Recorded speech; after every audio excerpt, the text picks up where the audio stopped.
Por todos os Estados Unidos há traços da corrida armamentista. Um mundo perdido de laboratórios, reatores e campos de testes, construído para produzir as armas mais destrutivas da história. Esse mundo foi criado para manter a segurança dos americanos, mas eles não podiam vê-lo. Era o produto das maiores mentes do país, o projeto mais complexo que o mundo já havia visto.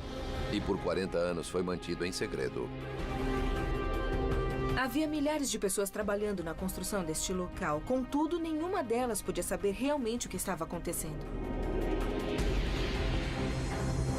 Quase 20 anos após o fim da Guerra Fria, nossos investigadores entram nesses locais e exploram a tecnologia que construiu a bomba. Eles entrarão na primeira usina nuclear do mundo. Saberão como toda uma cidade foi construída para que se tornasse realidade. Verão evidências da potência liberada por uma explosão nuclear.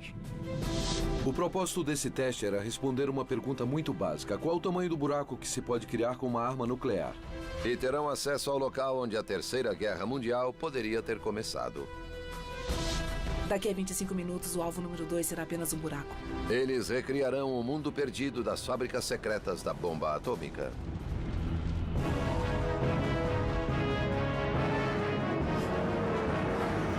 Mundos Perdidos, as fábricas secretas da bomba atômica. 1942. Cientistas dos Estados Unidos e da Alemanha disputam para controlar o poder da energia nuclear. Trabalhando para os Estados Unidos, o físico Enrico Fermi criou uma reação em cadeia de plutônio em laboratório. E, de repente, a bomba atômica não era mais uma teoria. Depois veio o Projeto Manhattan. E no decorrer dos 40 anos seguintes, os Estados Unidos gastariam quase $1 trilhão em seu programa de armas nucleares. Agora, nossos investigadores vão desvendar os segredos das usinas nucleares dos Estados Unidos. O que aconteceu aqui foi revolucionário.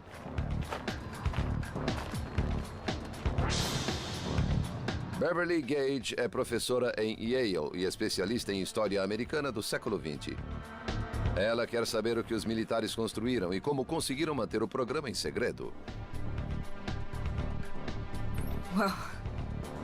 Eu preciso admitir que nada do que eu vi em livros nem em fotografias me preparou para estar aqui e ver esse buraco enorme.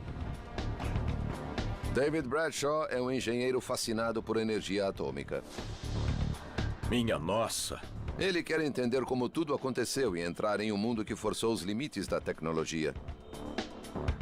Esta é uma bomba de hidrogênio de 9.000 megatons, capaz de ser lançada a 8.000 quilômetros de distância, com a precisão de apenas alguns quarteirões.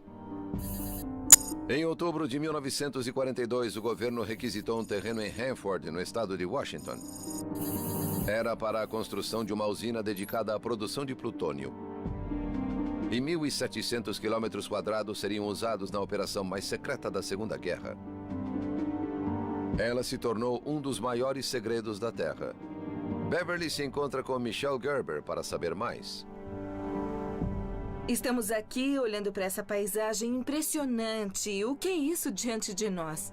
Bom, tudo que você vê, todo o horizonte, tudo que você vê é a Hanford Engineer Works da Segunda Guerra Mundial.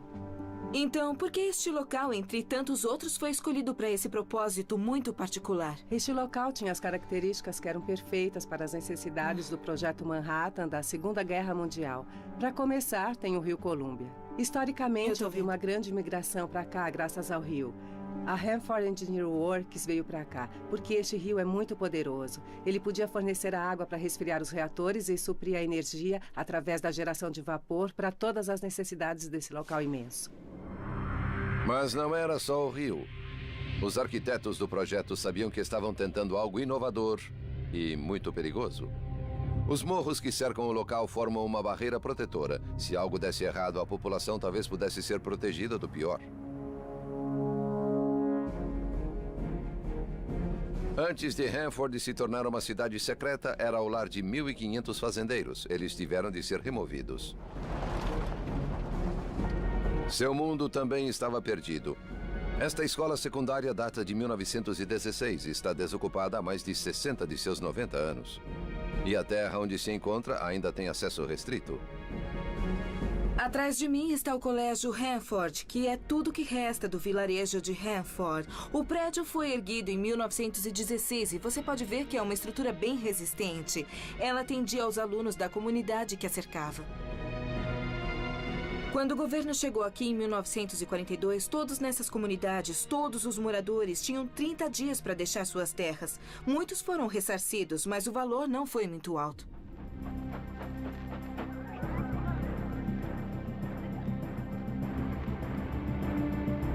A nova população de Hanford se mudou para cá.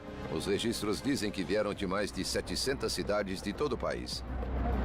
Em poucos meses, eram mais de 51 mil.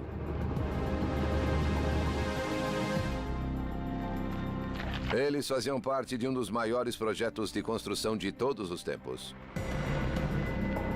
Em 15 meses, usaram quase 50 milhões de metros de madeira. Despejaram 784 mil toneladas de concreto. Puseram 246 quilômetros de trilhos e criaram 525 quilômetros de estradas. Construíram 7 usinas nucleares. Durante a duração do projeto, os trabalhadores moraram em um acampamento temporário. Beverly e Michelle vieram procurar vestígios da cidade. Estas são as casernas, é isso? Isso mesmo. Havia 800 casernas aqui e elas se espalhavam por esta área por cerca de 5 quilômetros ao longo do rio. E em seu primeiro verão, o verão de 1943, alguns tiveram de morar em barracas do exército. O canteiro de obras de Hanford foi projetado para ser uma comunidade comum, mas em escala enorme. As refeições eram feitas em restaurantes comunais para milhares de pessoas. A padaria local fazia até 20 mil tortas por dia. Um auditório para 5 mil pessoas oferecia diversão. E eles tinham até suas próprias equipes de beisebol. De repente, havia 51 mil pessoas aqui e 47 mil eram homens adultos. Então é provável que houvesse mais apostas e mais consumo de álcool do que haveria em uma comunidade normal. Larry Denton lembra da vida no acampamento há mais de 60 anos. Havia pessoas nas ruas, sentadas sobre cobertores, jogando dados, apostando, bebendo cerveja. E é claro que isso levava a desentendimentos. De vez em quando eles fugiam ao controle. Algumas vezes tiveram até de chamar os bombeiros que usavam as mangueiras para acalmar as coisas. Após 18 meses, quando o trabalho estava terminado e edifícios técnicos completados, os trabalhadores se foram. O acampamento foi desmontado. Hoje, praticamente não há sinais do que estava aqui há 6 décadas. Este é um contorno de um edifício que já existiu aqui no canteiro de obras de Hanford. Praticamente não existe mais nada aqui hoje. Os únicos vestígios de que essa já foi uma comunidade movimentada de 51 mil pessoas são o que vemos aqui, o contorno de um prédio na terra ou um buraco de poste. Podemos fazer um modelo do acampamento em seu auge. Ele brotou em 3 meses e 18 meses depois foi desmontado. Mas tinha centenas de edifícios e o maior estacionamento de trailers da história. No museu local, David descobre como eram as condições de vida naquela época. Este trailer da marca Vagabond era um dentre quase 3.600 trazidos para o canteiro de obras. Embora tenha uma aparência simples, para 25 mil famílias, um trailer como este era considerado um lar. E, frequentemente, era personalizado com uma cerca branca. Contudo, sem banheiros, ar-condicionado e só um rádio para se distrair, era um luxo primitivo, com certeza. Manter segredo era vital. A verdade sobre o que acontecia em Hanford não podia vazar. Consequentemente, poucos sabiam no que estavam envolvidos. Eu não sabia no que estávamos trabalhando, só presumíamos que tinha alguma coisa a ver com explosivos. E quem poderia imaginar que era aquele tipo de explosivo que estávamos fazendo? Apenas alguns gramas de plutônio eram necessários para fazer uma bomba. Mas sua produção custava milhões de dólares e exigia a mobilização de uma força de trabalho enorme. A seguir, a construção do primeiro reator nuclear do mundo.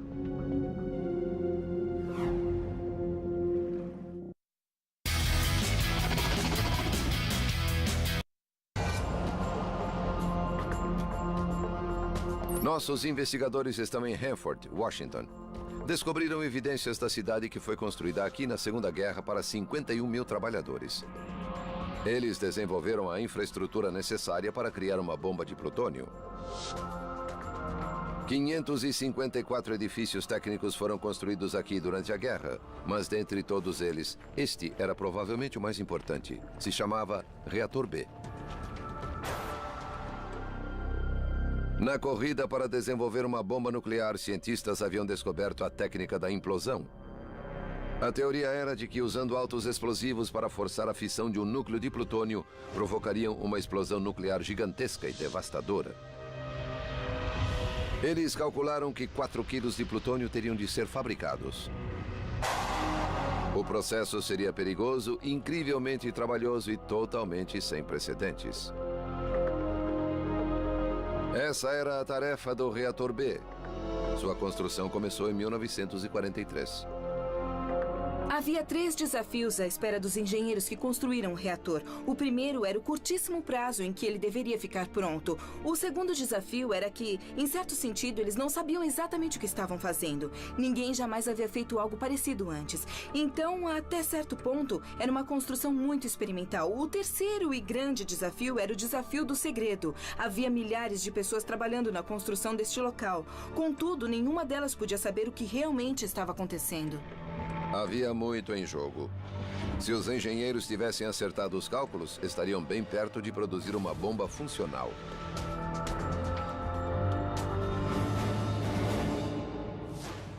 Hoje, o acesso a grande parte do reator é proibido, mas nós conseguimos uma permissão especial. David Bradshaw se encontra com o engenheiro Bob Egg para descobrir como ele foi projetado. Eles começam a investigação na frente do reator, onde o combustível era carregado.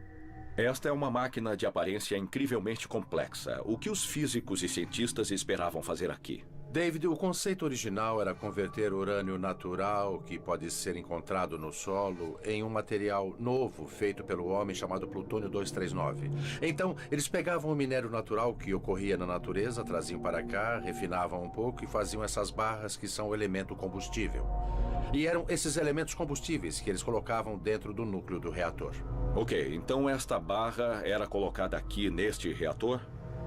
Colocados perto um do outro, esses elementos combustíveis iniciavam uma reação em cadeia. Aqui na frente existem 2.004 tubos de processamento e cada um desses tubos de processamento tinham 32 elementos combustíveis. Então, cada reator tinha um pouco mais de 64 mil elementos combustíveis. Cada um dos elementos combustíveis emite partículas radioativas, os nêutrons, mas quando o reator não está ligado. Essa radiação é absorvida por varetas contendo boro, ou varetas de controle.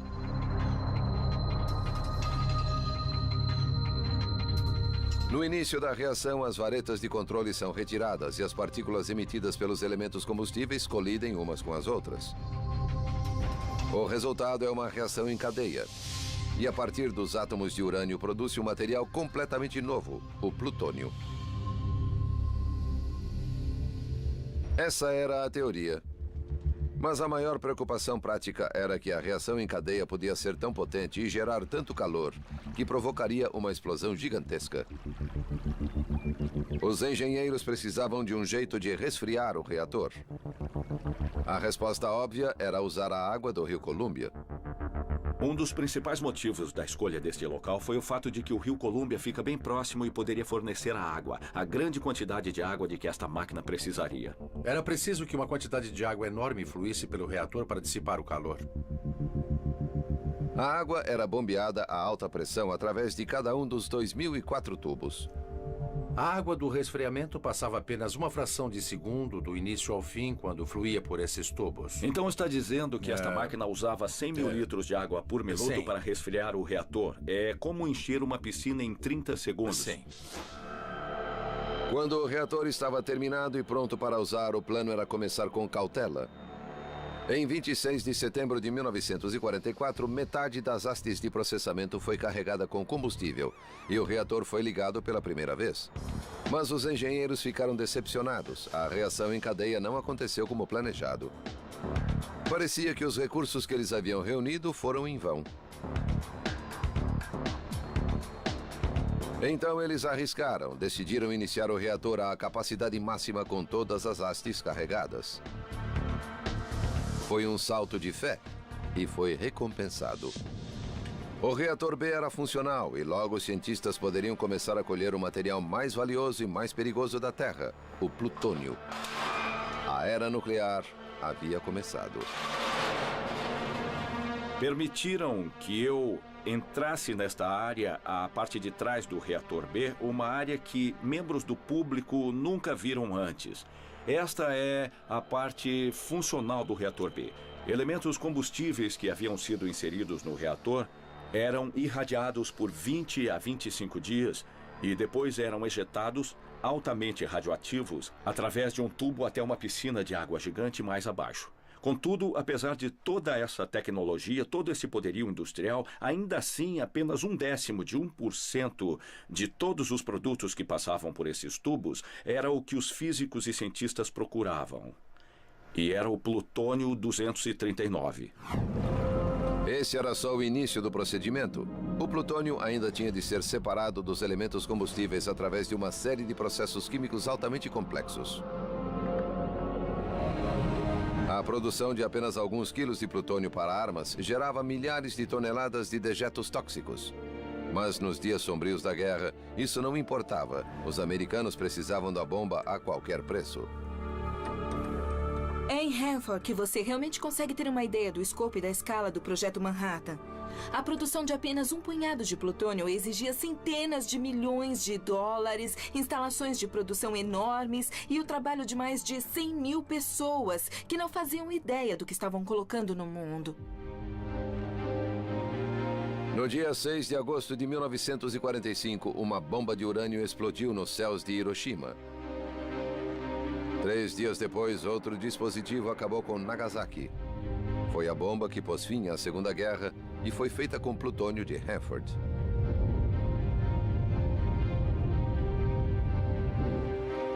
Mas o trabalho em Hanford não estava terminado. A seguir, nossos investigadores descobrirão como, desde os dias pioneiros dos anos 40, esta operação foi refinada, porque Hanford produziria plutônio suficiente para dezenas de milhares de armas.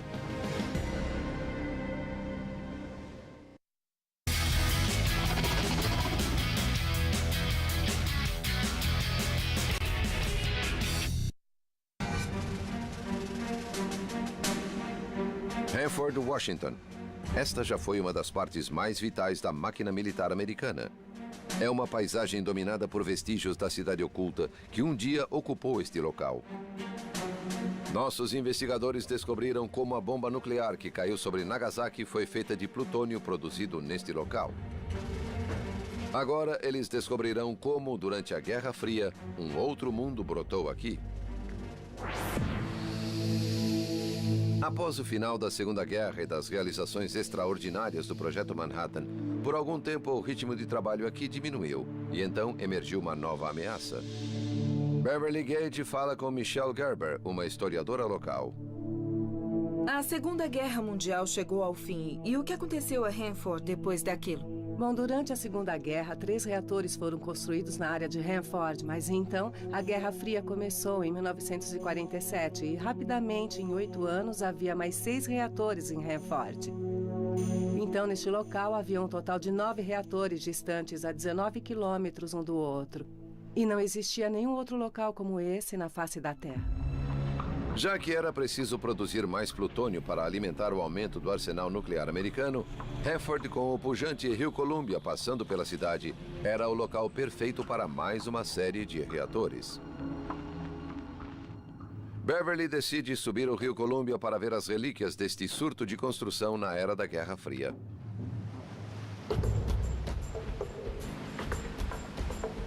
Há 40 anos atrás, esta viagem teria sido impossível. Na época, toda a área de Hanford era secreta e isolada do mundo exterior. Atrás de mim estão os reatores K-Oeste e K-Leste, parte da nova geração de reatores construídos nos anos 50.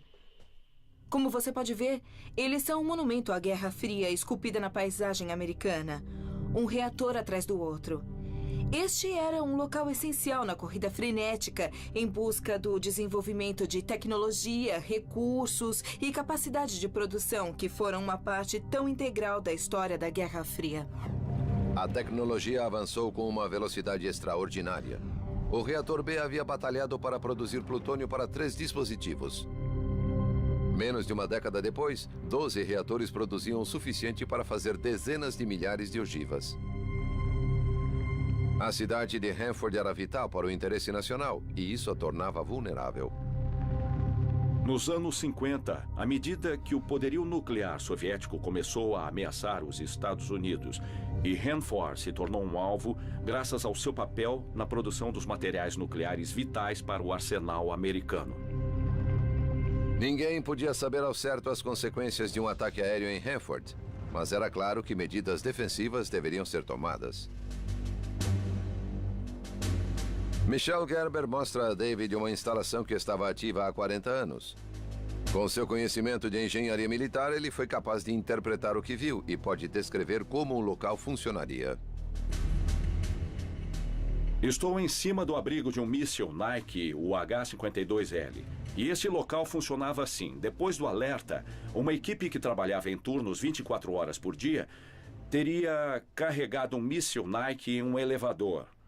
O elevador teria trazido o míssil até este nível, onde outros militares teriam empurrado o míssil manualmente para a plataforma de lançamento. Em resposta à ameaça de ataque de bombardeiros de longo alcance, foram criadas 4 baterias de sistemas Nike Ajax em torno da área de Hanford. Embora seu objetivo fosse proteger os reatores de um ataque devastador, também eram um sinal de que, na Guerra Fria, Hanford ficava na linha de frente. Caso viesse a ordem para lançar um míssil Nike, uma central de controle rastrearia o avião inimigo, lançaria a ogiva e o guiaria até seu alvo.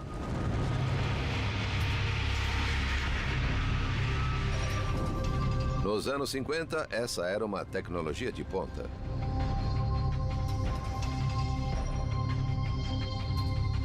Um local aqui na bacia de Hanford foi convertido para o uso do míssil Nike Hercules com maior alcance, maior velocidade e o mais importante, com uma ogiva nuclear W-31. Ironicamente, Hanford, que produzia os materiais nucleares para o arsenal americano, era protegida por uma daquelas armas. Para proteger Hanford, os militares estavam dispostos a arriscar uma explosão nos céus acima da cidade. John Kennedy disse: suportaremos qualquer fardo para defender nossa liberdade. E essas palavras não teriam sentido, a não ser que houvesse uma força por trás delas. E Hanford era essa força. Mas no início dos anos 60, a introdução dos mísseis balísticos intercontinentais tinha tornado essa tecnologia obsoleta. Esses mísseis voavam alto demais e rápido demais para serem apanhados, e os mísseis Nike de Hanford foram desativados. Mas a área continuou a crescer. No início de 1964, trabalhava a capacidade máxima, empregava 45 mil funcionários em 9 reatores e produzia mais plutônio do que qualquer outro lugar da Terra. Isso terminou nos anos 80, mas Hanford ainda tem as cicatrizes do que fazia na Guerra Fria. Nós estamos passando pelo reator N, que foi um dos últimos reatores construídos na região de Hanford. 40 anos atrás, essa estação estaria bombeando milhares de litros de água por minuto. E então bombeando de volta para o rio Columbia, repleta de radioatividade. Hoje, o reator N, como todos os outros reatores em Hanford, é praticamente um elefante branco, mas seu legado continua no solo à nossa volta e na água embaixo de nós. Hoje, o complexo de Hanford é o local da maior operação de limpeza da história.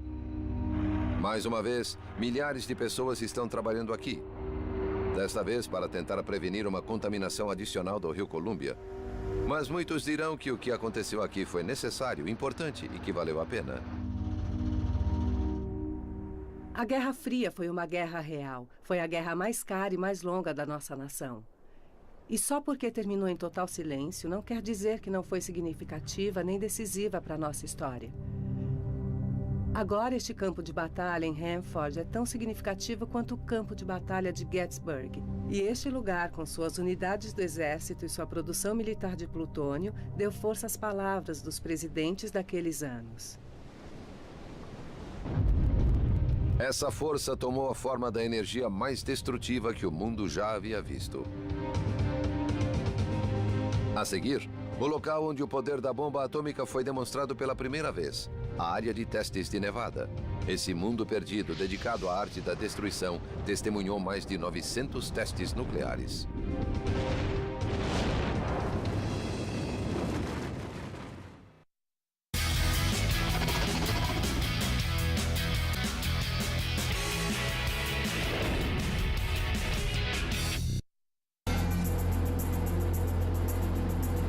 Por todos os Estados Unidos, nossos investigadores encontraram traços de usinas nucleares. Um mundo de engenharia extraordinária, construído em uma escala enorme.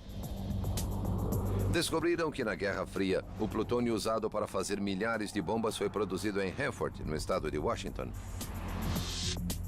Agora, eles vieram para o sul, no lugar onde 4 décadas atrás esses dispositivos eram testados. Exatamente aqui. Em 1950, 650 quilômetros quadrados de deserto ao nordeste de Las Vegas foram transformados na área de testes de Nevada. Muitos dos primeiros testes haviam sido realizados no Pacífico, mas à medida que experimentos mais específicos eram necessários, as longas viagens até lá se tornaram um estorvo. Era preciso achar um novo local em solo americano. Beverly Gage está no local de testes de Nevada com Joe Martz, um projetista de armas nucleares, um veterano de muitos projetos secretos locais. Estamos olhando para uma parte da área de testes de Nevada atrás de nós, e foi aqui que realizamos centenas de testes nucleares, tanto no subsolo como na atmosfera.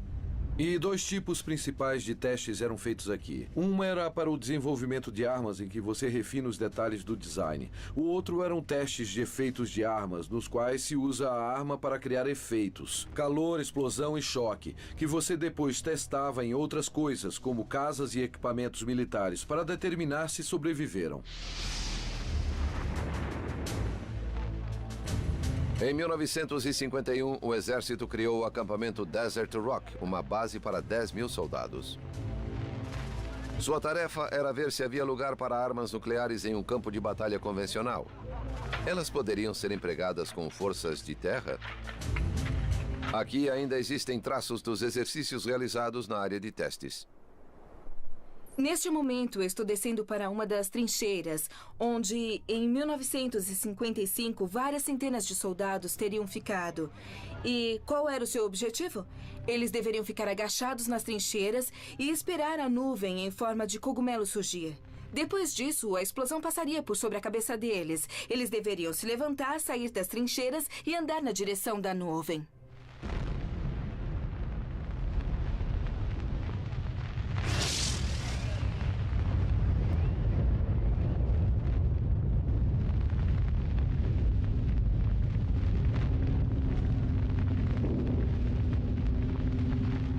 Na verdade, esses testes eram mais psicológicos do que científicos. Eles foram criados para ver, quase que literalmente, se os soldados caminhariam na direção de uma explosão nuclear.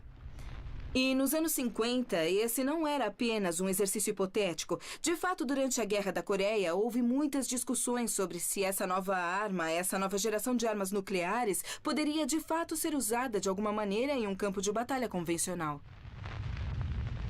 Em um nível, o teste foi um sucesso. Soldados pareciam estar dispostos a caminhar na direção do local de uma detonação, e foram feitas tentativas para produzir armas nucleares para o campo de batalha.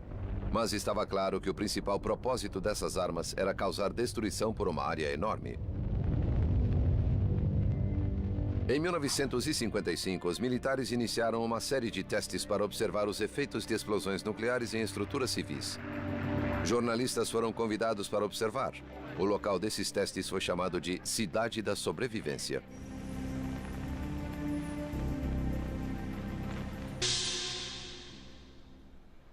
Então, o que estamos vendo aqui são os restos de uma das casas usadas nos testes de 1955? Isso, essa casa é chamada Apple II.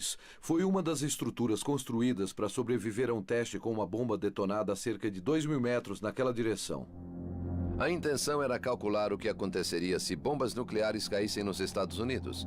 Até onde os efeitos da explosão podiam ir. Como os civis se aguentariam. E, na verdade, ela foi detonada em uma torre de 150 metros de altura com cerca de 1,5 vezes o poder de detonação de Hiroshima, 29 quilotons. Uau! Esta é uma construção de madeira típica dos anos 50 e seu propósito era definir como essas estruturas sobreviveriam no evento de uma detonação nuclear. Você pode notar que tem alguns cabos aqui. Isso é do teste de 55? Isso mesmo, esses foram os medidores colocados na casa para detectar o quanto ela se deslocaria se fosse atingida pela onda de choque da explosão. Durante a preparação para o teste, a cidade da sobrevivência foi criada como uma incorporação de todas as cidades. Um dublê arquitetônico para o modo de vida americano. Bonecos de testes foram vestidos com roupas da JCPenney e colocados em salas totalmente mobiliadas. É um cenário ligeiramente mórbido. Você pega alguns manequins, os coloca aqui como uma família americana e então os submete a uma explosão nuclear. É bastante mórbido, mas naqueles dias era um jogo de sobrevivência. Afinal, enfrentávamos a possibilidade de um confronto nuclear com a União Soviética. E seria uma irresponsabilidade não determinar os efeitos de uma explosão nuclear em uma casa ou uma população para podermos maximizar as chances de sobrevivência no evento do impensável. 3, 2, 1, 0.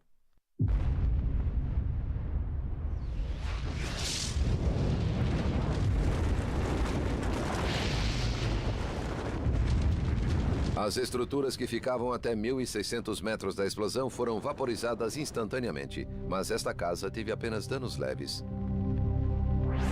A família que morava aqui teria sobrevivido àquela detonação nuclear. E quando você pensa nisso, é notável.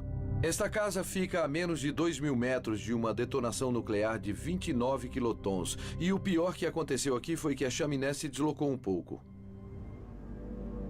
Os dados obtidos com os testes foram usados pelas autoridades no planejamento de uma guerra nuclear.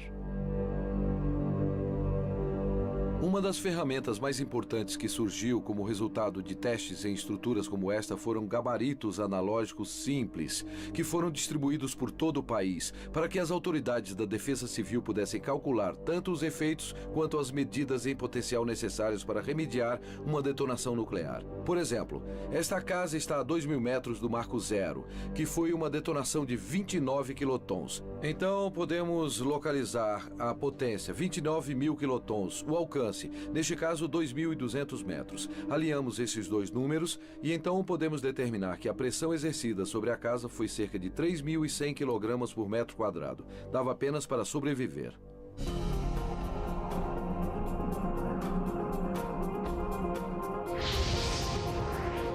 Podemos criar uma imagem precisa do que aconteceu naquele dia. A força da explosão foi suficiente para destruir casas e todo o resto em um raio de 1,5 km. Mas esta casa, 800 metros adiante do ponto de detonação, sobreviveu. Em 1958, temendo que a população real poderia sofrer os efeitos da precipitação radioativa, o local de testes foi ampliado para 3.500 quilômetros. Os fabricantes das bombas estavam ficando melhores. As bombas estavam ficando maiores, e no extremo nordeste do local fica a evidência mais clara de uma explosão espetacular.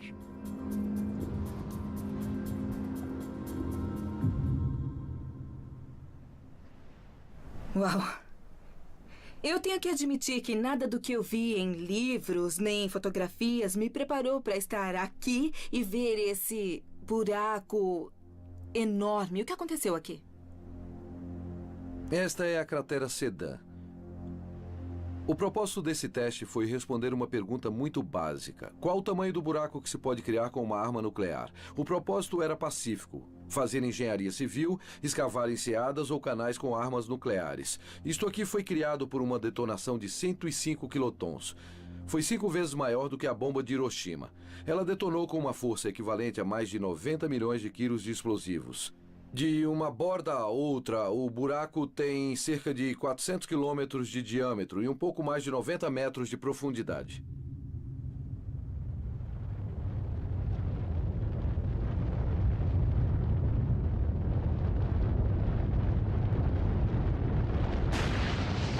Neste teste, a bomba foi detonada 180 metros abaixo do nível do solo. Quando explodiu, deslocou 11 milhões de toneladas de terra, lançando rochedos do tamanho de carros no ar.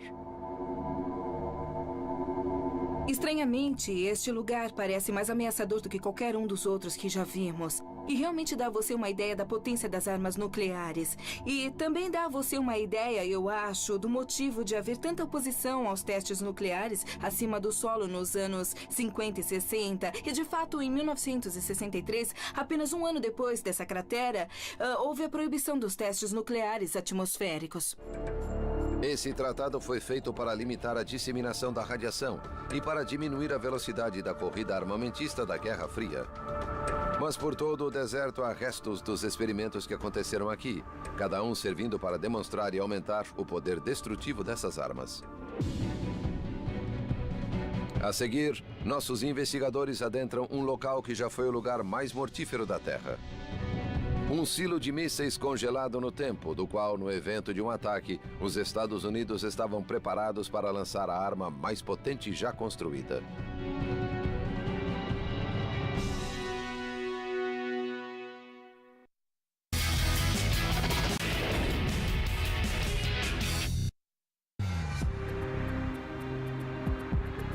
Nossos investigadores estão montando a imagem do grande mundo secreto que produziu a bomba atômica e armou o país durante a Guerra Fria. Eles viram traços dos experimentos realizados na área de testes de Nevada e evidências do poder de uma detonação nuclear. Agora, o engenheiro industrial David Bradshaw está em Tucson, no Arizona. Ele está entrando em um local que está congelado no tempo. Durante 20 anos, esta casa-mata estava preparada para lutar a Terceira Guerra Mundial. Em junho de 1960, a Força Aérea encomendou uma nova geração de mísseis balísticos intercontinentais. No silo de mísseis Titan II, David se encontra com o historiador Chuck Benson. Oi, David. Bem-vindo ao 17. Obrigado. Vamos dar uma olhada por aí. O míssil seria guardado em um silo, o complexo de túneis e salas de controle construído 45 metros abaixo do nível do solo. Cuidado onde pisa e atenção com as cascavéis. Ok. Quando estava em operação, nada, nem gás ou o choque de um terremoto poderiam abalar este local. Era guardado pela melhor tecnologia disponível. Hoje vamos entrar na câmara de isolamento. E a câmara é protegida por 4 portas de 6.000 toneladas. Cuidado com as mãos e os pés.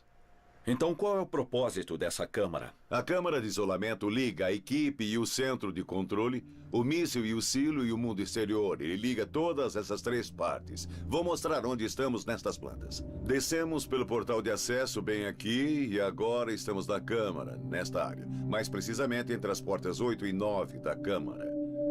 Um corredor bem longo vai daqui até o silo, bem aqui.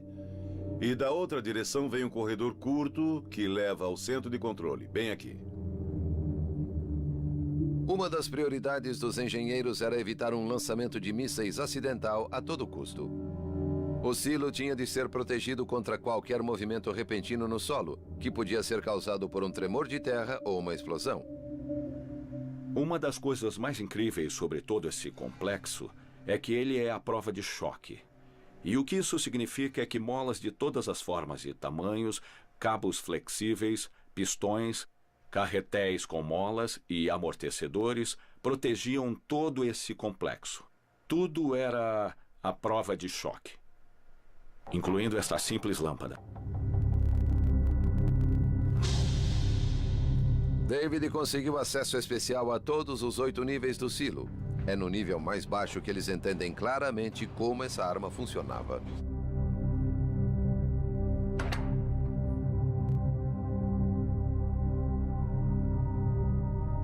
Minha nossa! Então, Chuck, qual é o tamanho desta coisa? O Titan II tem 31 metros de altura e 3 metros de diâmetro. E totalmente carregado com propelente, pesa 150 mil quilos. Quando em operação, o míssil tinha 3 partes. A parte de cima continha a ogiva nuclear. A parte do meio, o motor principal e os tanques de combustível. E embaixo, havia motores de foguete que disparavam o míssil para fora do silo.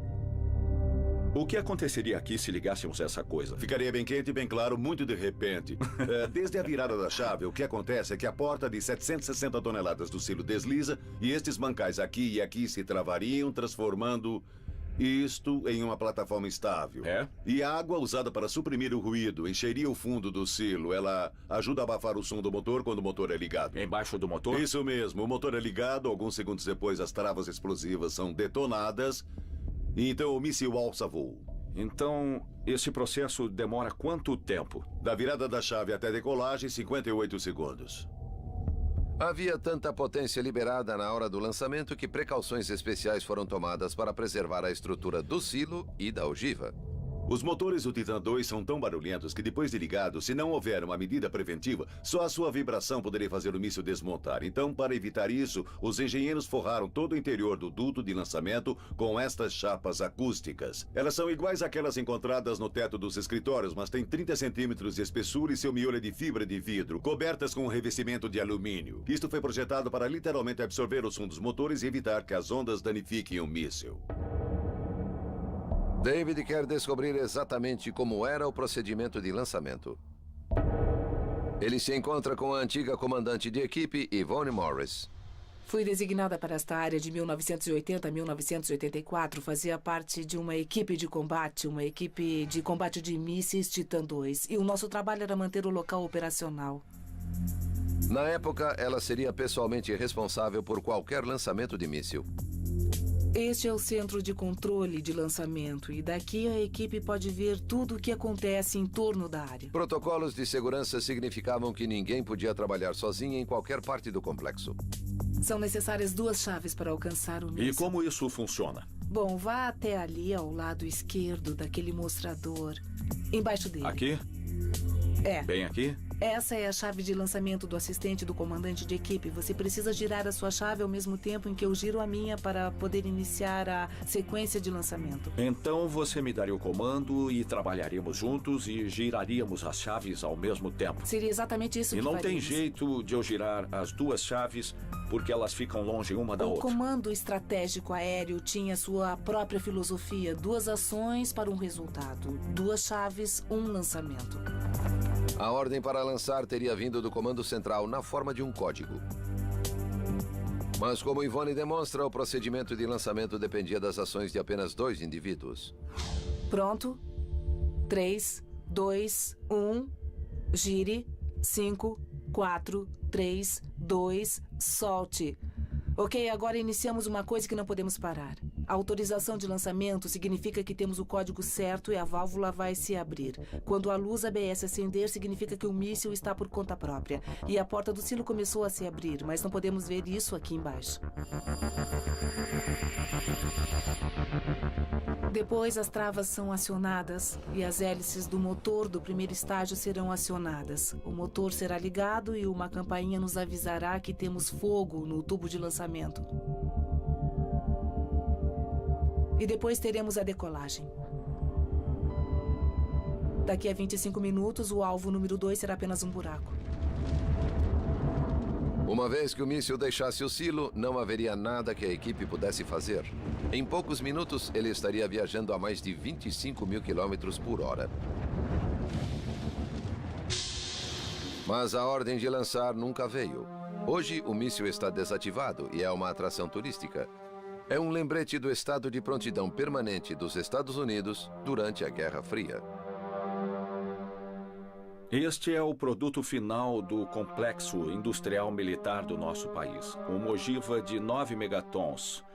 Uma bomba de hidrogênio na ponta de um míssil capaz de ser lançada a 9 mil quilômetros de distância com uma precisão de apenas alguns quarteirões, capaz de destruir uma área de 2.300 quilômetros quadrados.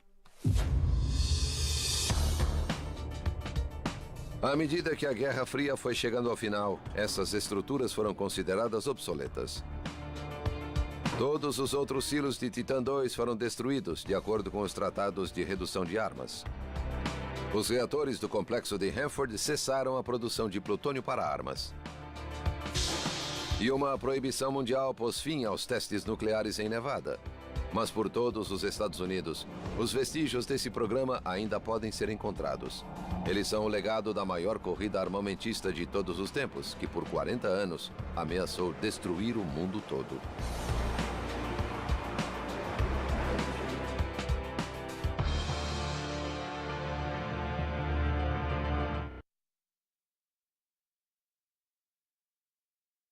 Minha nossa!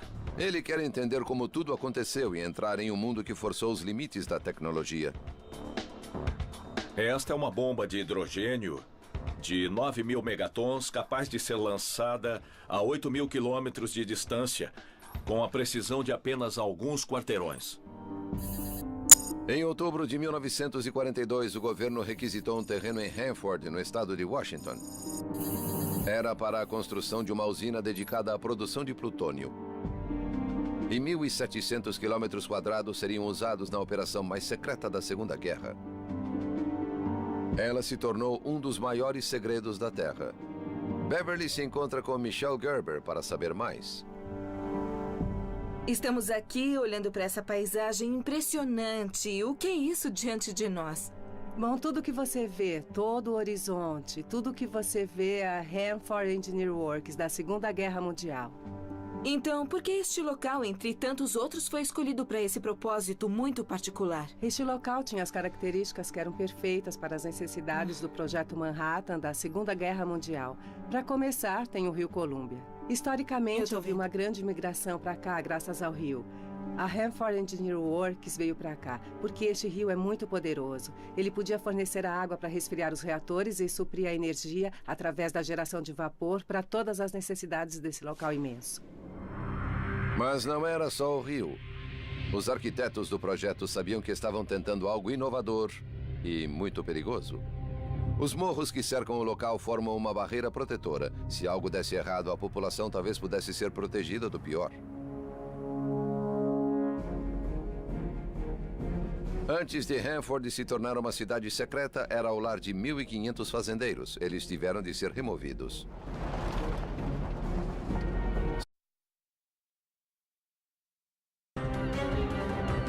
Por todos os Estados Unidos, há traços da corrida armamentista. Um mundo perdido de laboratórios, reatores e campos de testes, construído para produzir as armas mais destrutivas da história. Esse mundo foi criado para manter a segurança dos americanos, mas eles não podiam vê-lo. Era o produto das maiores mentes do país, o projeto mais complexo que o mundo já havia visto. E por 40 anos foi mantido em segredo. Havia milhares de pessoas trabalhando na construção deste local. Contudo, nenhuma delas podia saber realmente o que estava acontecendo. Quase 20 anos após o fim da Guerra Fria, nossos investigadores entram nesses locais e exploram a tecnologia que construiu a bomba. Eles entrarão na primeira usina nuclear do mundo. Saberão como toda uma cidade foi construída para que se tornasse realidade. Verão evidências da potência liberada por uma explosão nuclear. O propósito desse teste era responder uma pergunta muito básica. Qual o tamanho do buraco que se pode criar com uma arma nuclear? E terão acesso ao local onde a Terceira Guerra Mundial poderia ter começado. Daqui a 25 minutos, o alvo número 2 será apenas um buraco. Eles recriarão o mundo perdido das fábricas secretas da bomba atômica.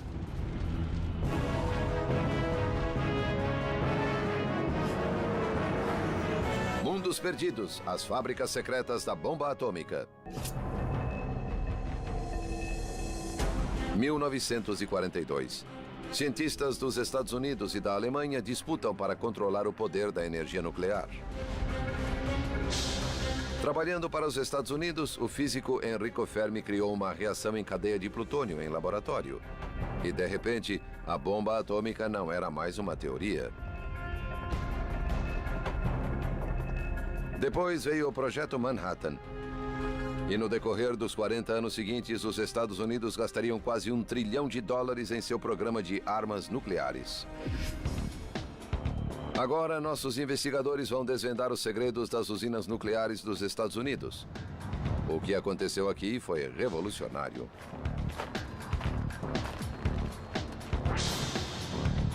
Beverly Gage é professora em Yale e especialista em história americana do século XX.